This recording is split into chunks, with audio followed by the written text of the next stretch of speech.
Hello and welcome to the Princess Experience. My name is Kieran Haslam, and for this episode we're here in the glorious sunshine of Plymouth at the King Point Marina, where you find a lot of our boats being readied for their sea trial and then dispatched to customers all across the world. One of those boats is the V40, which is here behind me. Perhaps one of the most popular in the Princess lineup. This is an extraordinary little V-class, and we're going to jump on board with Ross.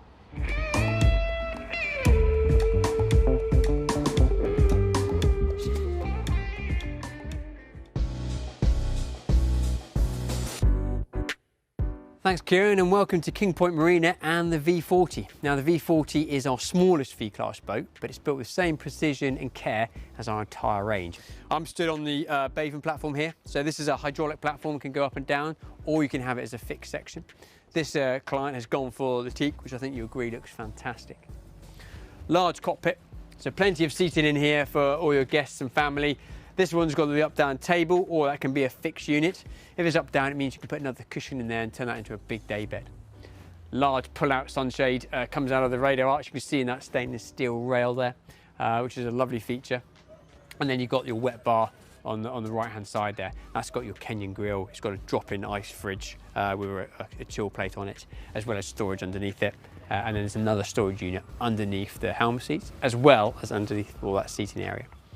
And then you've got a really nice day bed, guest area. So when you're running, people can sit up with you, see where you're going, as well as somewhere to relax and read the Sunday papers. Access to the engine room is through that deck hatch there, and this boat is powered by the D6 engines. Now you can have 340 horsepower or 380, and that's going to give you a top speed in really good conditions, when it's flat and it's cold water, of close to 40 knots. Stepping forward, the helm position is really laid out as you'll find on all Princesses. So you've got everything exactly where you need it. So you've got a nice instrument binnacle, and you have choice of Garmin or Ray Marine navigation. This boat is actually fitted with a joystick control. Although this is an outdrive boat, not IPS, the joystick gives you the ability to move the legs independently. So plenty of control, and you can also have a bow thruster. Then you've got that large open sunroof, which gives you not only plenty of light coming into it, but also obviously fresh air. And when the bolster seat is up, you can get up and you can actually see where you're going, and when you're in a tight manoeuvring, it gives you that extra bit of visibility. So looking forward through that big sheet of single glazing at the sun pad up forward, and then behind that you have a nice infill of glass, which gives us a lot of natural light down into the lower accommodation, which is where we're going to have a look at next. We'll be joining Ross Gill once again to complete our tour of the V40 in King Point Marina. We'll speak to Emily Penn, who sailed in and safely navigated out of a global pandemic. We'll be shaking things up with our partners at the Salcombe Distilling Company. Our very own Charlotte Jones joins Angus Johnson at EcoWorks Marine. But now we join Bill Barrow once again at Coy Pool to take us on a tour of an interesting corner of that facility. Welcome to Loom Shop. This is another part of Coy Pool. It's probably one of the most important sections of our business in many ways. So from here, every single piece of wiring that goes into every one of our products is manufactured. Now they're built into looms. They're built in looms very much in the way that you'd fit looms into a car. So they're bound in the lower voltages, so up to 24 volts. And beyond 24 volts, when we're going to higher voltages, whether it's 110 for an American market or 240 for a European market, everything lives in conduits. Every single boat that we have has a set of loom drawings. So one of the real details in the actual loom instruction is that basically the cables are absolutely perfectly sized for the loadings they're going to carry. Obviously they're the correct colors, and they're the correct lengths and spans. So that there will transmit onto one of our loom boards for the manufacture of the actual wiring. The loom board that you see in front of us is all set out with details, with lengths running all the way through. That gives you the lengths of your loom going through, and it gives you the lengths of your span. So basically you peg off your spans, the length of the spans all the way through. Those spans are then basically bound, they're marked so you know exactly what it's going to be. And they also have the connectors fitted on. So that becomes a complete and finished loom, cut, ready to go, perfect size as per the loom detail. This Loom Shop ensures that every single electrical component that goes into your boat is 100% perfect. Okay, and this is the culmination of all the work that's gone on the loom boards over here. This is all for a U2. There are actually 5 boxes of wiring to go. There are 3 here, another 2 over there. And this is fairly unique, and it's fairly special to Princess. This boat is an American boat, so it's American spec. You can see by the cable colours that run through, all built for the American market. So again, we put that attention to detail in building a boat that is going to be zone specific. The boat turns up in the States, it's got the right coding, right colour coding through the whole system. When you get into boats of 90, 95 feet, you're probably into 20 kilometres of wiring. I mean, it's a massive amount of wiring that goes into boats nowadays. This facility here gives us the ability to ensure that nothing will get onto a Princess product that isn't absolutely correct for its use and for its loading. It's a real key feature in the way that we manufacture our electrical systems.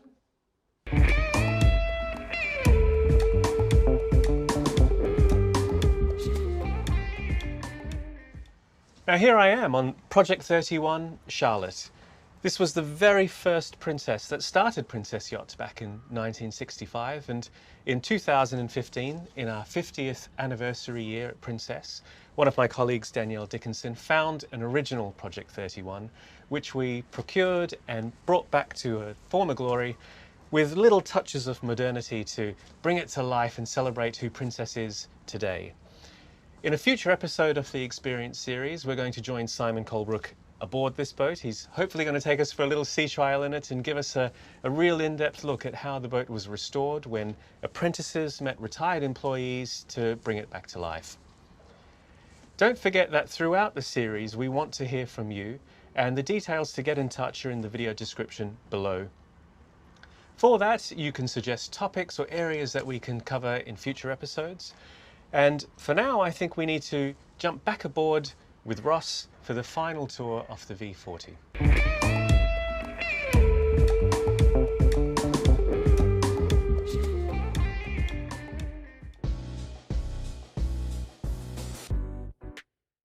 So here in the accommodation area of the V40, you can really see why it's one of our most popular boats. The galley is really nicely laid out, from good under-counter fridge, nice workspace, microwave oven, and then a choice of gas or electric hob. Full length of port lights with an opening section to let in that light, as well as a good amount of storage above here. And then on the aft bulkhead you have your main AC/DC panel and generator controls and water levels and black water. So this boat is a 2-cabin 4-berth boat, and the guest cabin aft has 2 athwartship berths. A really nice amount of port lights, again the continuation of those knife windows, hanging wardrobe, and a nice settee. Coming into the saloon, big seating. You can convert the table into a occasional berth should you want to, or have it as a fixed table. Again, full length, nice window, letting in that light and being able to see out and see the water, and then a good amount of storage above that as well. And then on the opposite bulkhead we have the TV and glass storage, and that bulkhead is actually where the shower is. So behind here is the shower and the WC, which is accessed via the Jack and Jill door, and also via the ensuite door from the forward master cabin. That's got the bed up in the bows, a good amount of space. You can get a good sized bed there, double drawers underneath, nice hanging wardrobe with a mirror on the outside of that, and then there's nice knife windows running all the way forward to give you not only the view but a good amount of light coming in. And then you've got a double port light above you, one of which is opening, and then that's got the sliding blind and the mosquito screen built into it as well. Well, I hope you agree the V40 is a really special boat. If you'd like a little bit more detail on the boat, we've actually done a slightly more in-depth walkthrough, so check out our YouTube channel for that, or contact your dealer who will be able to walk you through either one of the boats they have in stock, or talk about a test drive and talking about your spec in a bit more detail.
Now, in my pre-pandemic life, I travelled quite frequently, and I'd often be in some far-flung part of the world where I'd switch the television on in my hotel room and up would pop BBC World, and on it, more often than not, would be the one and only Emily Penn.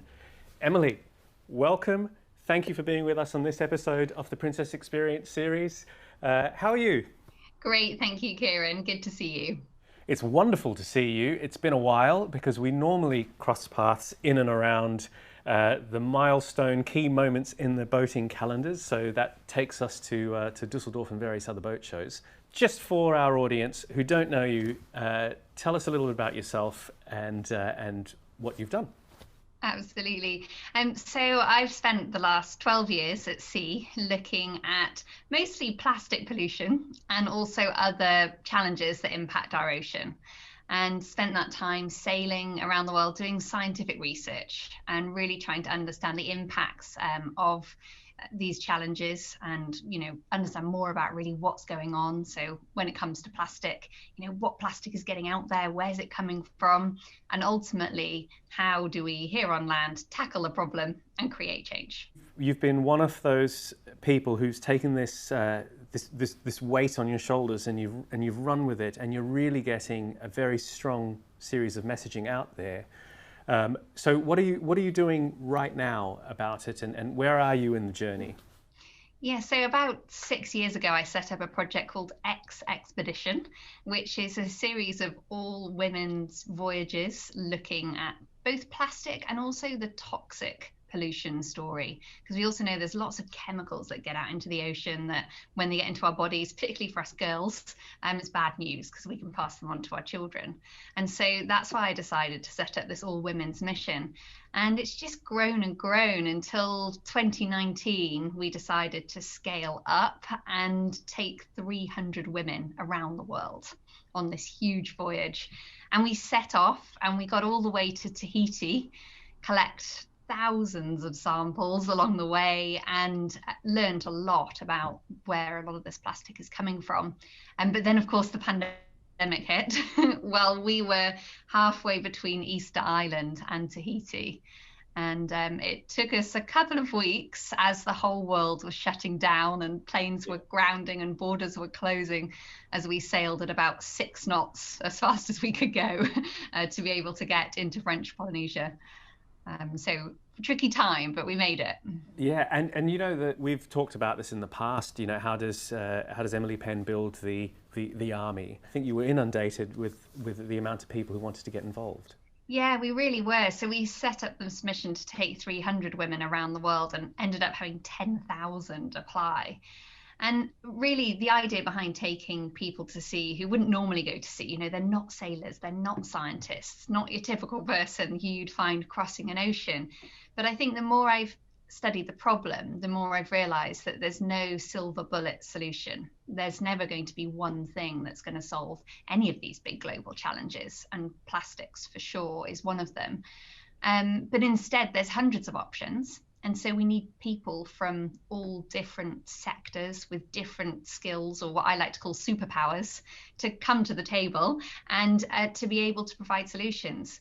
So the idea of building this army of ambassadors, of change makers, is that, we need scientists working alongside artists, teachers, designers, industry leaders, policymakers, to all kind of come together and solve the problem. So the army's growing. Even since we've been back here on land, we've been building all sorts of digital tools and running digital programs to really continue growing the community and help increase the impact of those already involved. Yeah, and for all of our viewers on the series, where do you want them to go and get involved and be part of your army? How can they be involved? So if it's the plastics issue that you're wanting to tackle, we actually spent the first lockdown building a website called shift.how, which you can find online, both on your phone and on your browser. And that is really designed to help people go beyond this feeling of overwhelmed. There's hundreds of solutions and I don't even know which one to begin with, which is a bit of feedback I get a lot from individuals and companies as well. And we've created this tool that helps you navigate those hundreds of solutions to find the place to start. So definitely go and check that out when it comes to the plastics issue. And, beyond that, I would say, we all care about different things, which is great and lucky, really, that we all want to focus on slightly different challenges. So, figure out the challenge that you want to focus on, and then figure out what your unique opportunity is, what I like to call your superpower.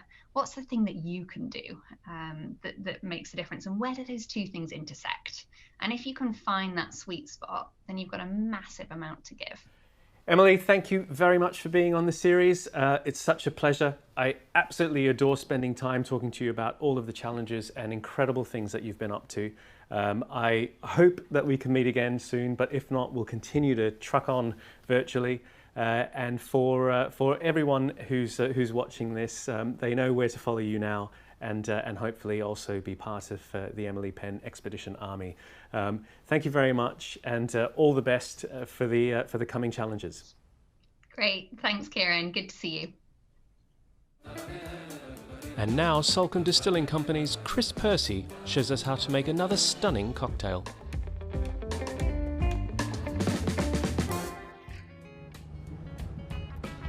Hi, I'm Chris from Salcombe Distilling Company, and today we're going to be making the Sinclair cocktail. This drink features our Start Point gin, Saint Germain liqueur, and grapefruit juice, and topped up with soda water. Okay, so the first thing we're going to do is add 25 ml of our Start Point gin. This is an internationally award-winning citrus-led London dry gin.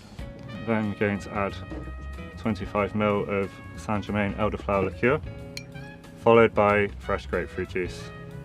I'm going to add 20 ml of that. Then going to shake with ice.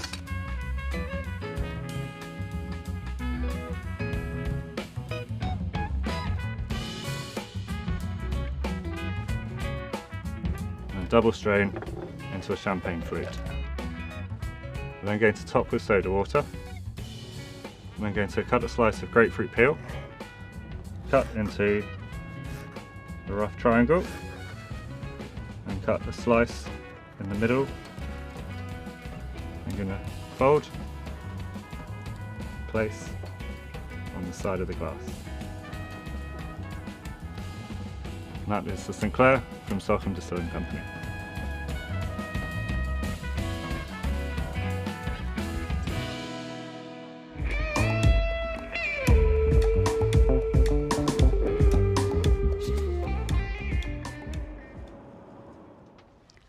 It's lovely to have you here. We're on the Princess V40 in very sunny Plymouth today, and we're here to talk about our brand partnership with EcoWorks Marine and Princess. Do you want to tell us a little bit more about the products and how you started as well? Yeah, absolutely. Well, thank you very much for having me. It's lovely to be here on this amazing boat. I've worked within the marine industry for probably well over 15 years now, in all sorts of different aspects. I've seen sort of the sort of not so great side of the marine industry on the environment, and I sort of had a bit of knowledge about cleaning products and how they worked and what was interesting to look out for. And my father, in fact, was already working with a great few biochemists producing these incredible products. So I approached him and I said, let's see if we can fill the gap in the marine industry, because we're really lacking a true and honest, transparent, eco-friendly product. And after about 6 months, we had a full range of products available to us, and we actually spoke to a number of charneries in the area, and who saw the need for these kind of products, and that's essentially how it all got going. Well, everyone needs to clean a yacht, no matter what size it is. You're always going to clean your boat inside and out, so it's great to be able to do it in a sustainable way. Absolutely, and there was this whole concept that eco doesn't work, eco doesn't clean. I think we're sort of starting to bypass that. All our products we produce here in the UK. We use a combination of sort of enzymes and bacterias, and to accompany that, factors from plant life, solvents from plant life. So they're very much naturally produced with that added bonus of these very cleverly combined bacterias, which will essentially sort of eat the dirt from a surface rather than burning a dirt from a surface, which the traditional cleaner would tend to do. That's fantastic. And obviously we know that they're eco-friendly and sustainable. Obviously marine life is another big thing, and also something that we're trying to reduce our impact on. Is there any thing that can affect the ocean environment in your products, or all just completely clean and natural? We manufacture our products to the lowest possible aquatic toxicity and to the ultimate biodegradability. So our products are manufactured so they will biodegrade 80% within 28 days and the remaining 20% within 90 days. And that's what we call ultimate biodegradability. Yeah, that's incredible. Now, of course, every Princess owner has the opportunity to have the starter pack of the EcoWorks Marine, which includes 15 products from your range. Do you want to tell us a little bit more about what's included in the pack? Yeah, absolutely. So on the options list, there is the option to get the full pack. So when the client receives the boat, they also receive a full pack of cleaning products, everything to use from the exterior, interior, and if you get a little bit of an oil leak, you've got something to clean that up with too. So in the pack, here's some of the products we've got. So you get everything from like a yacht wash for general purpose sort of wash down, product for the teak. For the interior, we've got all surface cleaners, which is a concentrate cleaner. So you actually get about 10 litres of usable product from this one container here.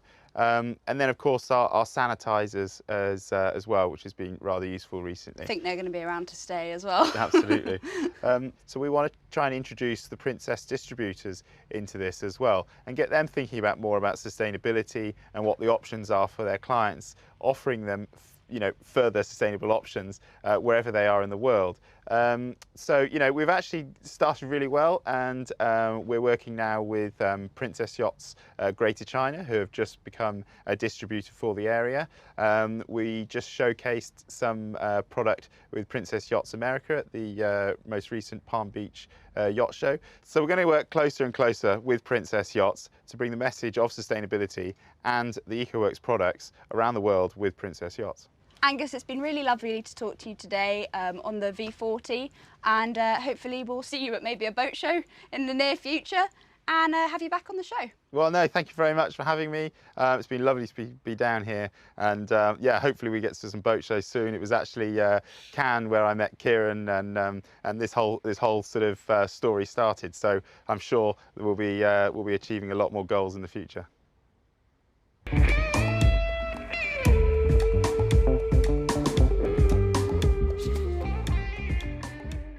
That's it for this episode, and it's been a pleasure to be here in King Point, although the weather's starting to turn a little bit, and we'll see you for the next instalment of the Princess Experience.